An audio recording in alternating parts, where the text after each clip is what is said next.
الحمد لله وكفى وسلام على عباده الذين اصطفى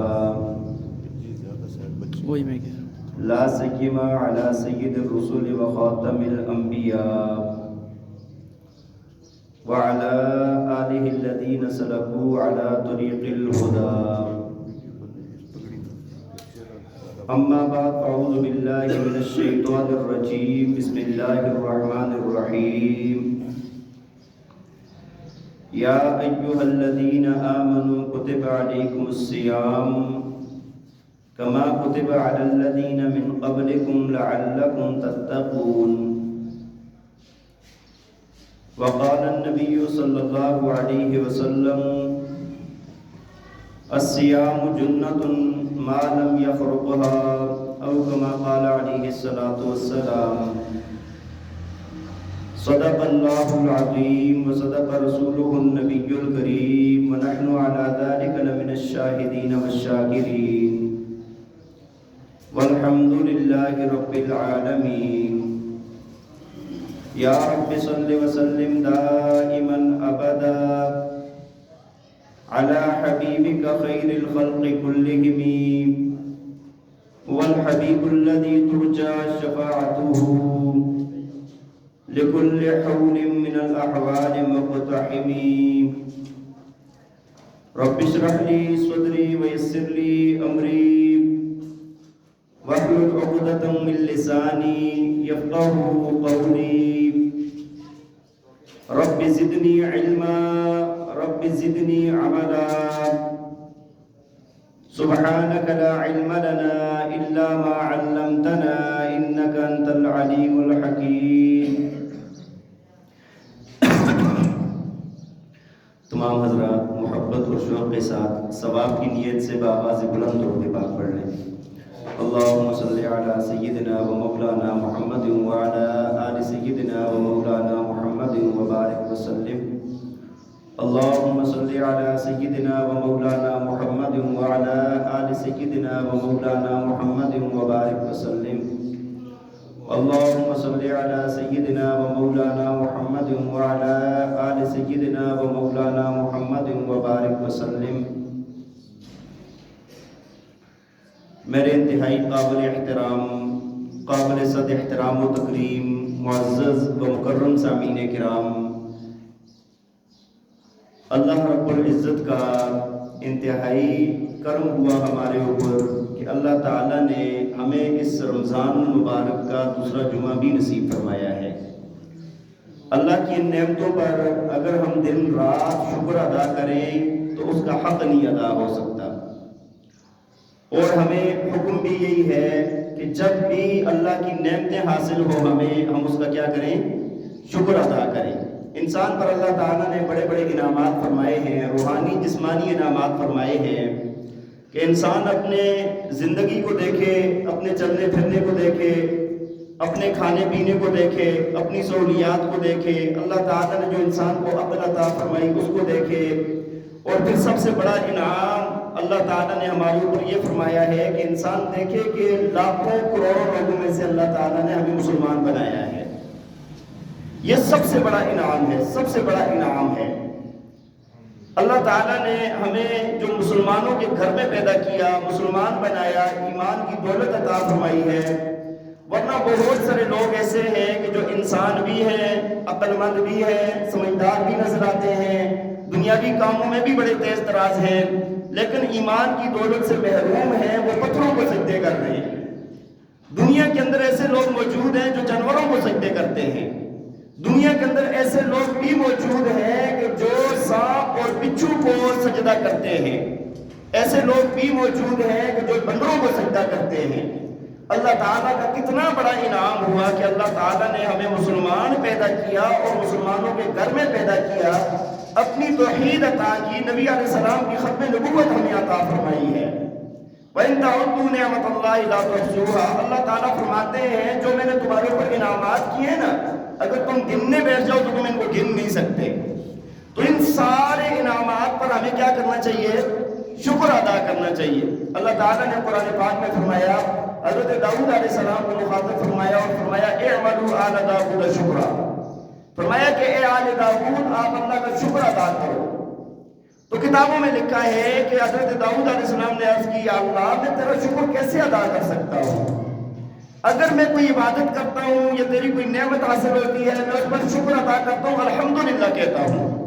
یہ الحمدللہ کہنا، یہ شکر ادا کرنا، اس کی توفیق بھی تو تو نے دی ہے، پھر اس کا کیا شکر ادا کروں گا میں؟ مطلب یہ لامتناہی سلسلہ شروع ہو جاتا ہے کہ انسان اللہ کا شکر ادا کرنا چاہے بھی تو نہیں کر سکتا، لیکن پھر بھی یہ بہت ہے. کھانا کھایا الحمدللہ کہہ دیا تیرے لیے بہت ہے، پانی پیا الحمدللہ کہہ دیا تیرے لیے بہت ہے، اور اگر تمہیں کوئی بھی انعامات حاصل ہوئے تم اس پر الحمدللہ کہہ دیتے ہو، اللہ راضی ہو جاتا ہے اس سے. تو بہرحال یہ اللہ تعالیٰ کی مہربانی ہوئی کہ اللہ نے ہمیں رمضان المبارک کا دوسرا جمعہ بھی عطا فرمایا ہے. گزشتہ جمعے میں نے آپ کو رمضان اور تراویح کے فضائل پر چند باتیں عرض کی تھی.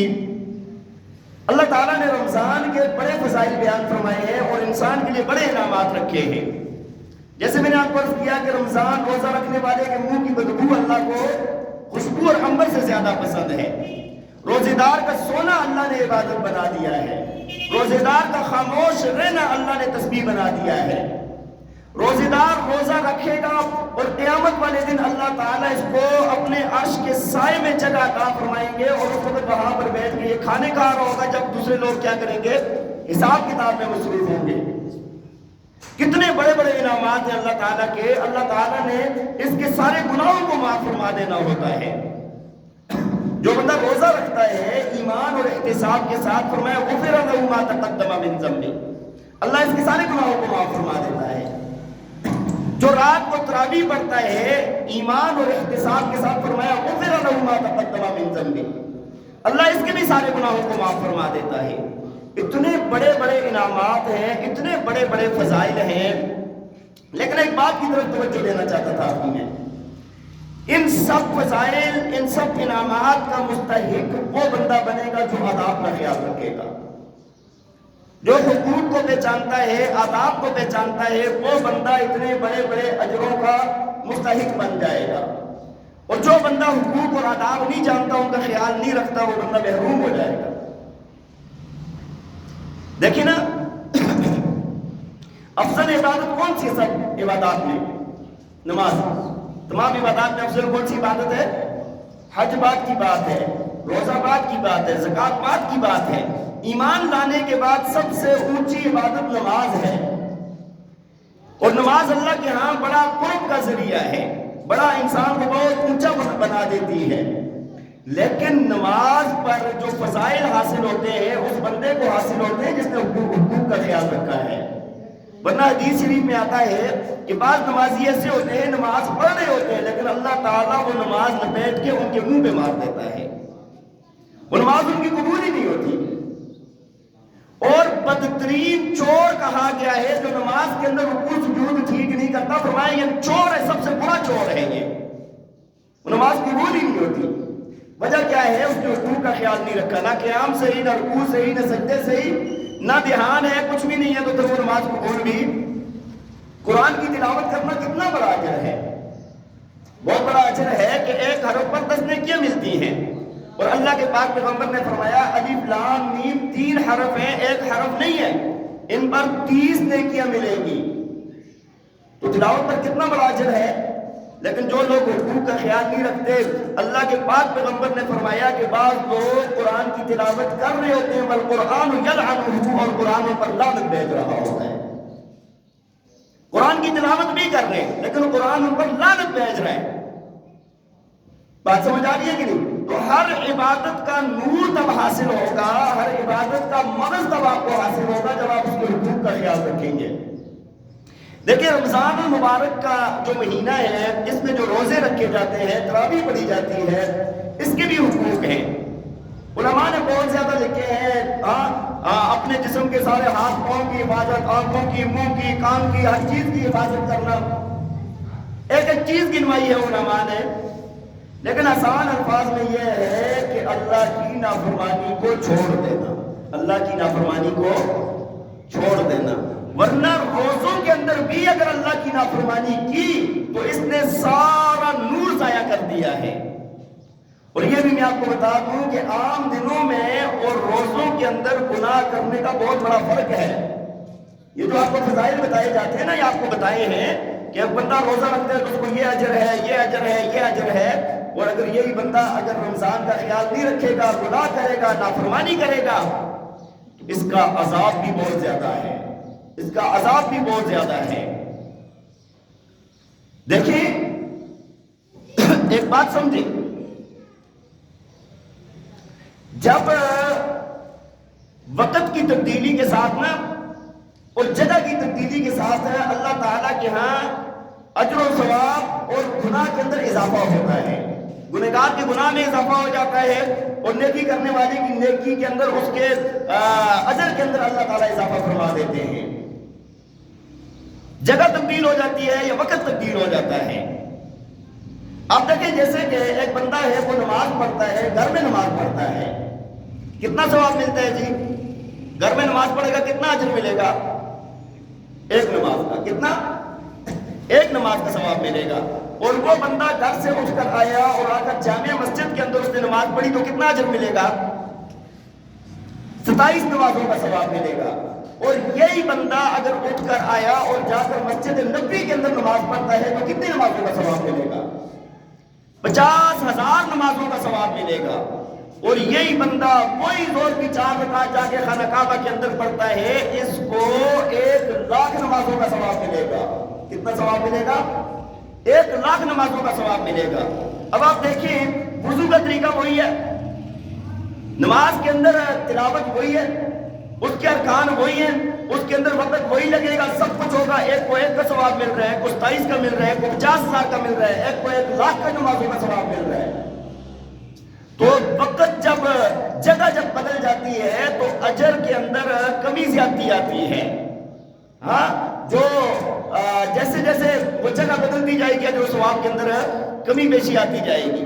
آپ کے ذہن کے اندر یہ ہوگا کہ مسجد نبوی کے لیے تو جانا بھی اتنا بڑا دور کا کام ہے، ہماری مسجد تو قریب ہے. وہ بھائی یہ اجر اس کے لیے بھی ہے جو مسجد نبوی کے پاس رہتا ہے، جو خانہ کعبہ کے پاس رہتا ہے، اس کے لیے بھی یہی اجر ہے. بات سمجھ، 24 گھنٹے ادھر نماز پڑھتے ہیں نا، 5 نمازیں ادھر ادا کرتا ہے، خانہ کعبہ کے اندر 1,00,000 نمازوں کا ثواب مل رہا ہے اس کو. تو جگہ جب بدل جاتی ہے تو اجر و ثواب کے اندر کمی زیادتی ہوتی ہے. اور جب جگہ بدل جائے تو گناہ کے اندر بھی کمی زیادتی آتی ہے. ایک بندہ ہے وہ چوری کرتا ہے، وہ ڈکیتی کرتا ہے، زنا کرتا ہے، جھوٹ بولتا ہے، غیبت کرتا ہے، لیکن گھر میں، لیکن کدھر؟ گھر میں، بازار میں یہ کام کرتا ہے، گناہ ملے گا اس کو، گناہ کبیرہ ہے. دوسرا بندہ یہ سارے کام مسجد کے اندر بیٹھ کے کرتا ہے، اس کے گناہ میں اور گھر والے کے گناہ میں فرق ہوگا یا نہیں ہوگا؟ ایک بندہ چوری باہر بازار سے کر رہا ہے، ایک مسجد سے چوری کر رہا ہے، دونوں میں فرق ہے کہ نہیں ہے؟ اور یہی کام، یہی گناہ ایک بندہ مسجد نبوی میں جا کر کرتا ہے، اس کے گناہ کے اندر فرق ہوگا یا نہیں ہوگا؟ اور یہی کام ایک بندہ خانہ کعبہ کے اندر نعوذ باللہ کرتا ہے، تو اس کے گناہ کے اندر فرق ہوگا یا نہیں ہوگا؟ حدیث شریف میں آتا ہے کہ ایک زمانے میں ایک مرد اور عورت نے خانہ کعبہ کے اندر زنا کیا. ویسے عام گنہگار جو زناکار ہوتا ہے بہت بری، بہت بڑا گناہ ہے، لیکن گناہ ملتا ہے اس کو. لیکن اللہ تعالیٰ نے خانہ کعبہ میں زنا کرنے کی وجہ سے ان دونوں کو پتھر بنا دیا تھا. تو بات یہ عرض کر رہا ہوں میں آپ کو کہ جب جگہ تبدیل ہوتی ہے تو نیکیوں کا اجر بڑھ جاتا ہے، گناہوں کا گناہ بڑھ جاتا ہے. اب آپ جو نیکیاں عام دنوں میں کرتے ہیں اس کی بات اور ہے، اور جو رمضان میں کرتے ہیں اس کی بات کچھ اور ہے، اور جو گناہ عام دنوں میں کرتے ہیں اس کی بات اور ہے، اور جو گناہ رمضان میں کرتے ہیں اس کی بات اور ہے. اسی طرح جب وقت بدل جاتا ہے تو تب بھی نیکیوں کے اندر اضافہ اور گناہوں کے اندر اضافہ ہوتا ہے. بس وقت کے بدلنے سے وقت بدلے گا. دیکھیں نا، آپ نماز پڑھتے ہیں، عام دنوں میں نماز پڑھتے ہیں، نفل پڑھتے ہیں تو آپ کو نماز کا ثواب ملتا ہے، نفل کا ثواب ملتا ہے، یہی ہوتا ہے نا. اور اگر رمضان میں پڑھتے ہیں تو نفل کا ثواب فرضوں کے برابر، فرضوں کا ثواب 70 فرضوں کے برابر. بھائی وہ وقت بدلا ہے اور کچھ نہیں ہے، وہی زہر کی نماز، عصر کی نماز، وہی آپ نے رات کے دن کے نوافل پڑھنے ہیں، وہی فرائض ادا کرنے ہیں، لیکن وقت کی تبدیلی کے ساتھ آپ کا اجر و ثواب بڑھ گیا ہے۔ ایک بندہ ہے وہ عام راتوں میں عبادت کرتا ہے، رات کی عبادت کا اجر ملتا ہے اس کو، اور دوسرا بندہ جس کو اللہ تعالیٰ لیلۃ القدر عطا فرما دے، وہ عام دنوں میں ایک رات کا ثواب، لیلۃ القدر کے اندر عبادت کرے گا 1000 مہینوں سے زیادہ کا ثواب ملے گا، 1000 مہینوں میں عبادت کرنے سے زیادہ کا ثواب ملے گا اس کو۔ ایک بندہ ہے عام دنوں میں روزہ رکھتا ہے، ٹھیک ہے، روزے کا ثواب ہے، ایک رمضان میں روزہ رکھتا ہے، ہاں رمضان کے روزے کا کوئی مقابلہ کوئی روزہ نہیں کر سکتا۔ حدیث شریف آپ کو سنائی تھی نا کہ نبی علیہ السلام نے فرمایا کہ اگر کوئی بندہ رمضان کا روزہ توڑ دے، نہ رکھے، فرمایا کہ عام دنوں میں ساری زندگی روزے رکھتا رہے، اس ایک روزے کے ثواب کو نہیں پا سکتا۔ ادھر سے ایک روزہ، ادھر سے ساری زندگی کے روزے۔ ایک بندہ عام دنوں میں روزہ رکھتا ہے، ایک یوم عرفہ میں روزہ رکھتا ہے، دونوں کے جو ثواب کا بہت بڑا فرق ہے۔ تو بات یہ عرض کر رہا ہوں کہ جیسے وقت تبدیل ہوتا ہے اس کے ساتھ ثواب، اجر و ثواب بھی بڑھتا یا کم ہوتا ہے۔ اسی طرح اگر ان دنوں میں کوئی بندہ، اس وقت کے اندر کوئی بندہ گناہ کرے گا تو اس کا گناہ بھی، بات سمجھ آ رہی ہے کہ اس کا گناہ بھی بڑھ جائے گا۔ ایک بندہ ہے عام دنوں میں چوری کرتا ہے، ڈکیتی کرتا ہے، زنا کرتا ہے، جھوٹ بولتا ہے، غیبت کرتا ہے، گناہ کرتا ہے، لوگوں پر چیختا چلاتا ہے، لوگوں کے حقوق ضائع کرتا ہے، وہ بھی گناہ ہے، بہت بڑا گناہ ہے۔ لیکن ایک بندہ جو رمضان کے اندر یہ کام کرے گا اس کا گناہ بہت ہی بڑھ جائے گا، اس کا گناہ بہت زیادہ ہو جائے گا، کیونکہ رمضان ایک مقدس مہینہ ہے، اس میں بھی بندے نے گناہ کیا تو اس کا مطلب یہ ہے کہ اس کی حالت اچھی، ہاں، تو اللہ تعالیٰ سے ہر وقت مانگنا ہے کہ یا اللہ ہمیں آپ گناہوں سے بچا دیجیے۔ وہ ایک مشہور حدیث ہے نا، آپ تمام حضرات نے سن رکھی ہے، فضائل اعمال کے اندر بھی ہے، جس میں اللہ کے پاک پیغمبر نے فرمایا کہ اللہ تعالیٰ رمضان کو سال کے شروع سے سجاتا ہے رمضان کے لیے، رمضان کے روزے داروں کے لیے، اور فرمایا کہ موٹی موٹی آنکھوں والی حوریں اس کے اندر اپنا بناؤ سنگار کرتی ہیں پورا سال اس مہینے کے، اس کی عبادت والوں کے لیے، اور یہ دعا کرتی ہے یا اللہ کہ جو روزے دار ہیں ان میں سے ہمارے خاوند مقرر فرما دیجیے۔ وہ اللہ تعالیٰ سے دعائیں مانگتی ہیں۔ اللہ کے پاک پیغمبر نے فرمایا کہ جو بندہ روزے اچھے طریقے سے رکھے گا اللہ تعالیٰ اس کے سارے گناہوں کو معاف فرما دیں گے، شرط یہ ہے کہ کسی پر تہمت نہیں لگائے گا اور کوئی نشے والی چیز نہیں لے گا۔ دو باتیں لگائی ہیں، کیا نہیں کرے گا؟ ایک تو تہمت نہیں لگائے گا، دوسرا نشہ آور چیز نہیں پیے گا، لے گا کوئی بھی نشے، ایسی بڑے نشے والی چیزیں جو حرام ہیں۔ لیکن فرمایا کہ ایک بندے نے نشہ کیا، اگر کر لیا تو کیا ہوگا؟ نشہ کیا یا کسی پر تہمت لگائی، فرمایا کہ اللہ تعالیٰ اس کی پچھلے 1 سال کی نیکیوں کو ضائع کر دے گا۔ کتنا؟ عام دنوں میں نشہ کیا، نشے کا گناہ ملتا ہے، تہمت لگائی، تہمت کا گناہ ملتا ہے، رمضان کے اندر تہمت لگائی ہے، نشہ لیا ہے اس نے، تو اس کے 1 سال کی نیکیاں مٹا دی جاتی ہیں۔ تو بھائی وقت چینج ہوا ہے، اس میں گناہ کا آپ دیکھیں اثر کتنا بڑھ گیا ہے۔ اللہ تعالیٰ ہم سب کی حفاظت فرمائے۔ دیکھیں آج تو ہم نے اس گناہ کو گناہ ہی نہیں سمجھا نا، آج تو ہم جو دل میں آتا ہے، جیسے دل میں آتا ہے، جو بس منہ کو بالکل بے لگام کیا ہوئے ہے، بس کہتے رہتے ہیں۔ دیکھیں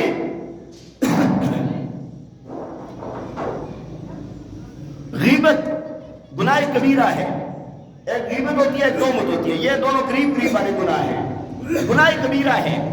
غیبت سے بڑا گناہ تہمت ہے، اور غیبت بھی بہت بڑا گناہ ہے کہ اللہ کے پاک پیغمبر نے فرمایا غیبت واشد من الزنا، فرمایا کہ غیبت زنا سے بڑا گناہ ہے۔ غیبت زنا سے، او بھائی غیبت زنا سے کس نے فرمایا؟ ہمیں نمازوں کے ثواب کس نے بتائے تو ہم نے مان لیے؟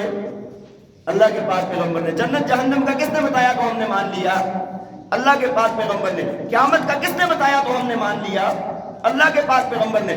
وہی اللہ کے پیغمبر کہہ رہے ہیں کہ جس نے غیبت کی اس نے زنا سے بڑا گناہ کیا ہے۔ زنا کو تو گناہ سمجھا جاتا ہے، غیبت کو تو گناہ بھی نہیں سمجھتے۔ جب نبی علیہ السلام نے یہ فرمایا نا تو صحابہ میں سے کسی نے عرض کیا، رسول اللہ اگر کوئی بات کسی کے اندر موجود ہو اور ہم اس کے پیٹھ پیچھے وہ بات کریں تو کیا یہ بھی غیبت ہوگی؟ فرمایا ہاں، غیبت اسی کو کہتے ہیں، اور اگر اس میں بات ہو رہی نہ اس کو تہمت کہتے ہیں۔ اس کو کیا کہتے ہیں؟ وہی جب کسی کے اندر کوئی برائی موجود ہے نا، آپ اس کے پیٹھ پیچھے بات کریں گے تو یہ غیبت ہے، اور اگر وہ بات اس کے اندر ہے ہی نہیں تو یہ تہمت ہے۔ یہ کیا ہے؟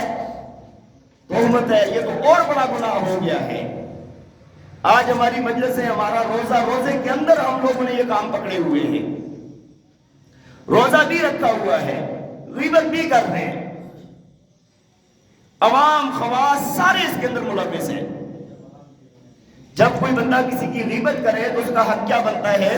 یا تو روک دے، اس کو روک نہیں سکتا تو اس کی کوئی اچھی بات بیان کرے، نہیں تو مجلس چھوڑ کے چلا جائے، لیکن اس کے ساتھ شریک نہ ہو، اس کے ساتھ شریک۔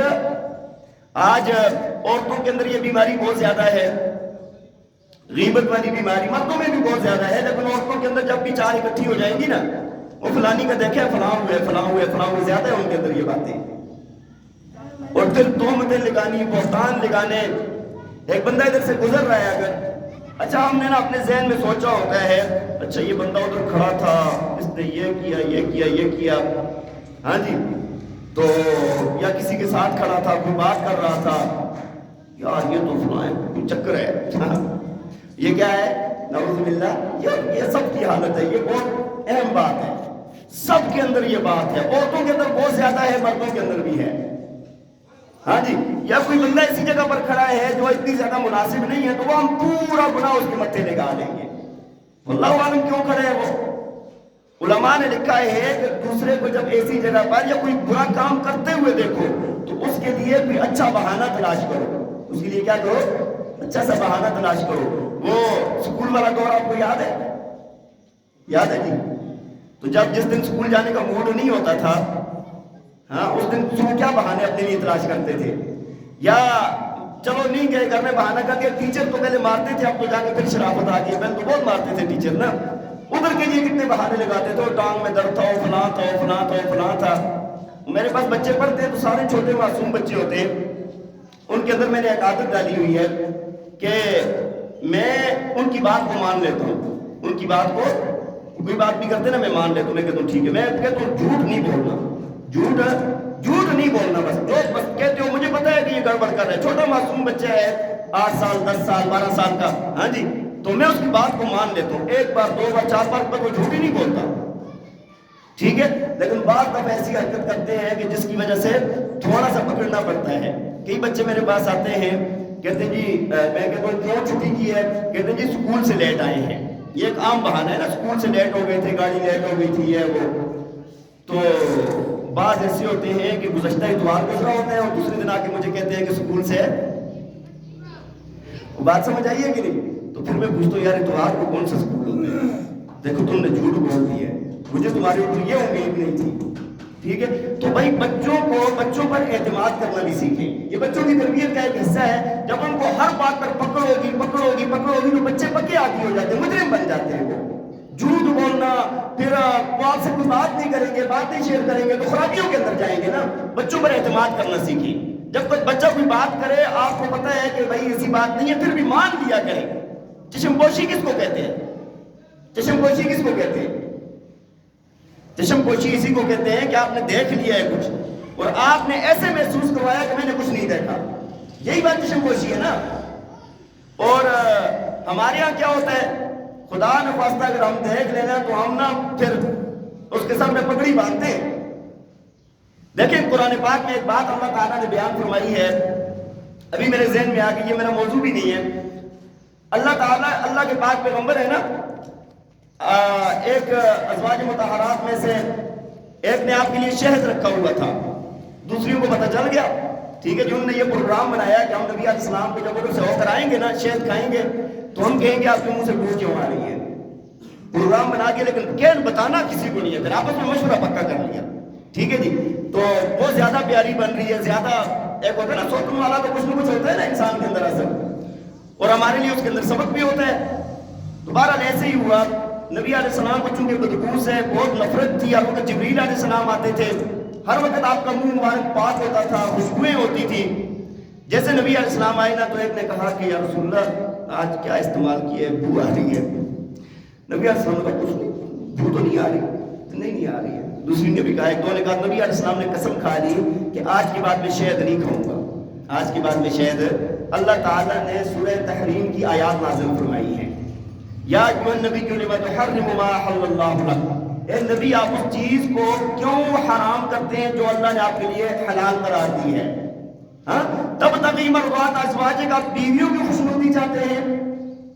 بات سمجھ آ رہی. اور آگے اللہ نے پھر قسم کے توڑنے کا کفارے کا فرمایا، ہاں قد فرض اللہ لکم تحلۃ ایمانکم، اللہ تعالیٰ نے اس کا فرمایا. اور نیچے جو بات میں بیان کر رہا تھا نا وہ اللہ تعالیٰ نے یہ فرمائی وَإِذَا سَرَّ النَّبِيُّ إِلَىٰ بَعْضِ أَزْوَاجِهِ حَدِيثًا، ہاں کہ جب یہ باتیں نا نبی علیہ السلام کی بعض بیویوں نے نبی علیہ السلام سے چھپائی ہیں، آپ کو اللہ نے وہی نازل فرما دیا، آپ کو بتا دیا.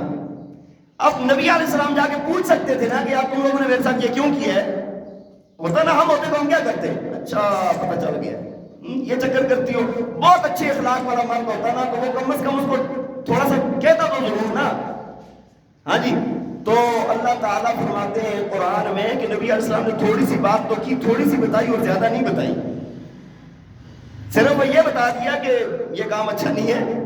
زیادہ اس کی تفصیل جو اس بات کے اندر سے جو چھوٹی چھوٹی وہ باتیں وہ کہنے لگی یا رسول اللہ آپ کو کس نے بتایا ہے، آپ کو بتایا کس نے ہے، مطلب ہم نے تو چھپ کے کیا تھا یہ کام نا. تو اللہ کے نبی نے فرمایا، اللہ نے قرآن کی آیت نازل کی، قال نبأنی العلیم الخبیر، مجھے اس علیم اور خبیر ذات نے بتایا ہے. بات سمجھ آ رہی ہے کہ نہیں. تو میں آپ کو یہ عرض کر رہا ہوں کہ چشم پوشی یہ نہیں، یہ بیوی کے لیے بھی ہے، بچوں کے لیے بھی ہے، اپنے ماتحتوں کے لیے بھی ہے، عام لوگوں کے لیے بھی ہے. تو چشم پوشی اختیار کریں. بہرحال بات یہ عرض کر رہا تھا کہ جس بندے نے رمضان المبارک میں کسی پر تہمت لگائی یا نشہ آور چیز استعمال کی، اس کے 1 سال کی نیکیاں اللہ ضائع کر دیتا ہے. ایک بات. دوسرا یہ ہے کہ بھائی روزہ ہمارے اوپر فرض کیوں ہوا ہے، روزے کا مقصد کیا ہے، سوچنے والی بات ہے نا. اللہ کو کیا مل جائے گا ہمارے صبح سے لے کے شام تک بھوکا رہنے سے، رات کو 1-2 گھنٹے کھڑے ہو کر تراویح پڑھنے سے اللہ کو کیا ملے گا؟ کچھ نہیں ملتا اللہ کو. اللہ تعالیٰ نے ہمارے فائدے کے لیے ساری عبادات مقرر کی ہیں، ان میں سے روزہ بھی ہمارے فائدے کے لیے مقرر کیا ہے. فائدہ کیا ہے روزے کا؟ سوال ہے نا، روزے کا فائدہ کیا ہے؟ اللہ تعالیٰ نے خود قرآن میں بتایا ہے، یا ایھا الذین آمنوا کتب علیکم الصیام کما کتب علی الذین من قبلکم لعلکم تتقون.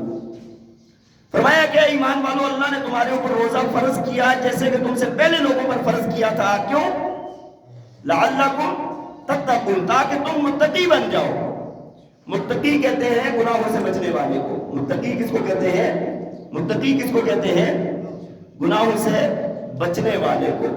اب رمضان کا جو کورس ہے نا، جو رمضان کے اندر روزہ بھوکا پیاسا رکھا جاتا ہے اور حلال بیوی سے دور رکھا جاتا ہے مخصوص وقت کے اندر، یہ اس کی وجہ یہ ہے کہ ہمیں یہ مشق ہو جائے کہ ہم نے اللہ کی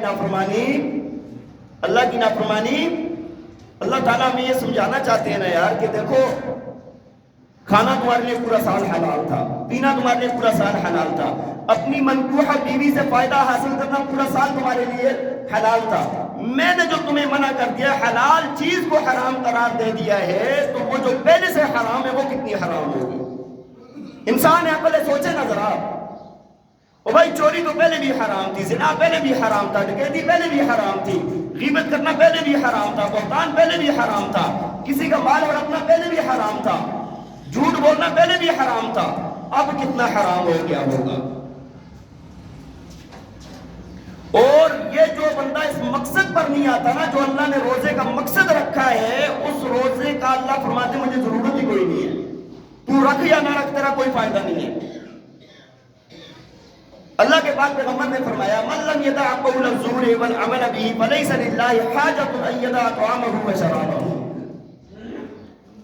فرمایا کہ جو جھوٹی باتیں نہیں چھوڑتا اور جھوٹی غلط باتوں پر عمل کرنا نہیں چھوڑتا، برائیوں کو نہیں چھوڑتا، فرمایا کہ اللہ کو کوئی حاجت نہیں ہے کہ تم کھانا پینا چھوڑ دو۔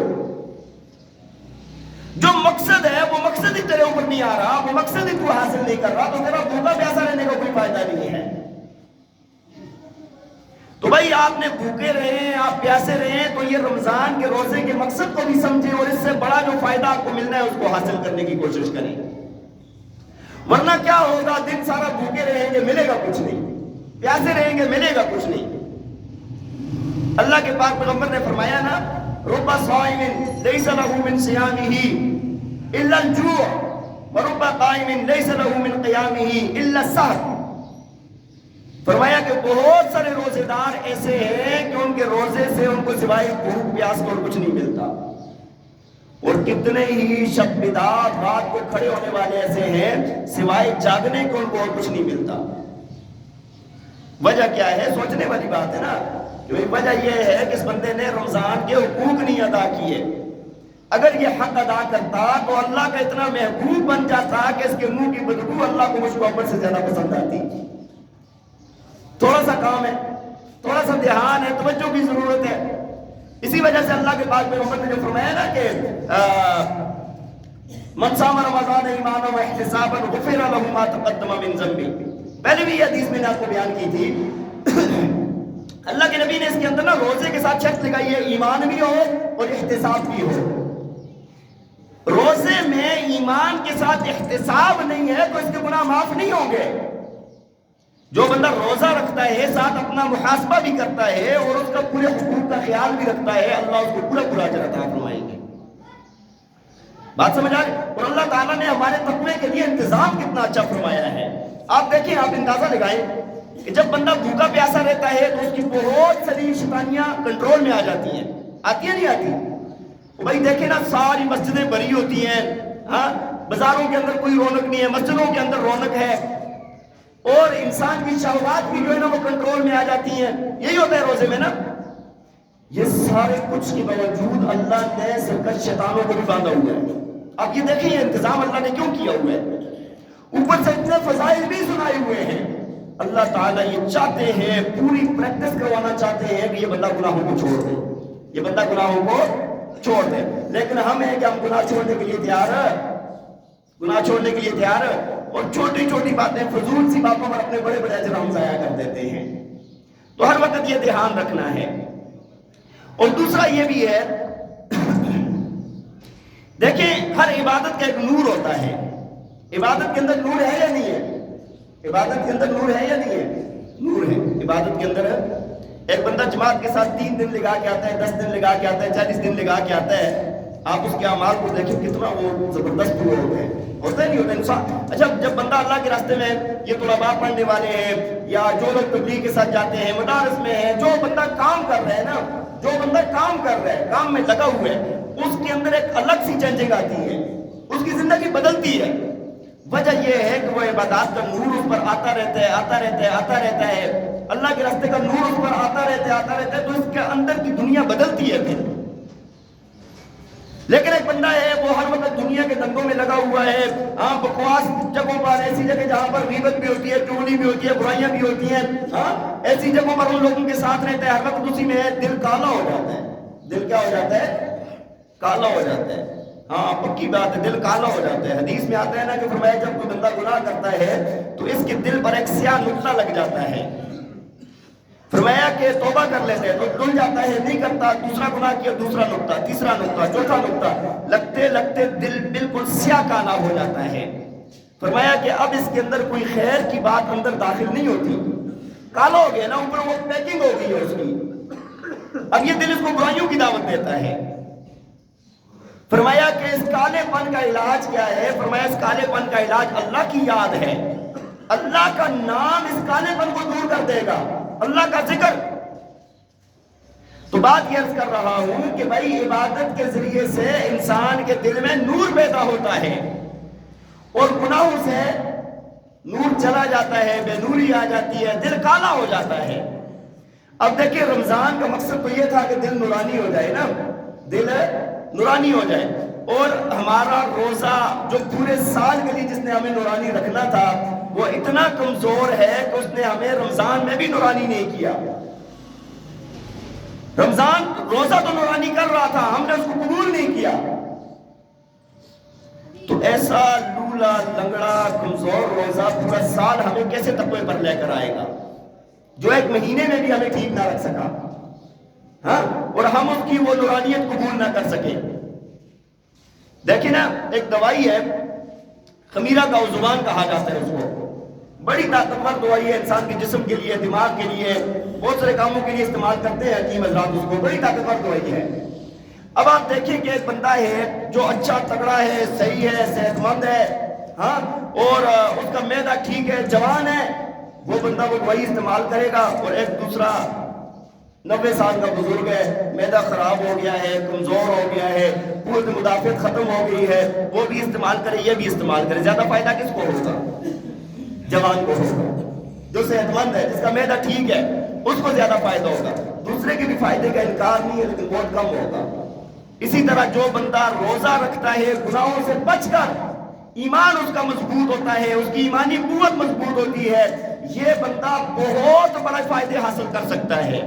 اور وہ بندہ کہ جو گناہ بھی کرتا ہے, روزے بھی رکھتا ہے, اس کو فائدہ تو ہوگا بہت کم والا, فائدہ تو ہوگا لیکن بہت کم والا. تو بہرحال یہ کچھ بنیادی باتیں تھی آپ کو عرض کرنی تھی کہ بھائی رمضان کے اندر نا, رمضان کے روزوں کے حقوق کا خیال رکھیں, اپنے آپ کو گناہوں سے پابند کر دیں. اپنے آپ کو میں گناہ نہیں کروں گا, بدنظری نہیں کروں گا, برائیاں نہیں کروں گا, میں غیبت نہیں کروں گا, میں جھوٹ نہیں بولوں گا, میں دھوکہ نہیں کروں گا میں کسی کے ساتھ. عزم کر لیں اپنا پکا. انشاءاللہ رمضان کا آخر جب آئے گا تو آپ ایسے شیشے کی طرح دھلے ہوئے ہوں گے. آپ اس زمزم سے دھلے ہوئے کے اندر پھر بھی کچھ فرق ہو سکتا ہے, آپ کے اندر کوئی فرق نہیں ہوگا. اللہ کے محبوب بن جائیں گے. جس دن عید کی نماز پڑھ کے یہاں سے گئے, ایسے پاک ہو جائیں گے جس طرح آج ماں کے پیٹ سے پیدا ہوئے ہیں. حدیث میں آتا ہے نا, جو بندہ رمضان کے روزے اچھے طریقے سے رکھتا ہے, رات کا قیام اچھے طریقے سے کرتا ہے, فرمایا کہ یہ گناہوں سے ایسے پاک ہو جاتا ہے جس طرح ماں کے پیٹ سے آج ہی پیدا ہوا ہے. یہ بات میں اپنی طرف سے نہیں کہہ رہا, اللہ کے نبی نے فرمائی ہے. تو کوشش کریں گے سارے حضرات, اللہ تعالیٰ سے دعا کرنی ہے, اللہ تعالیٰ مجھے بھی عمل کرنے کی توفیق عطا فرمائے, اور ہم سب کو, آپ سب کو, سارے مسلمانوں کو عمل کرنے کی توفیق عطا فرمائے. وآخر دعوانا ان الحمدللہ رب العالمین. اذان کے بعد سنت ادا.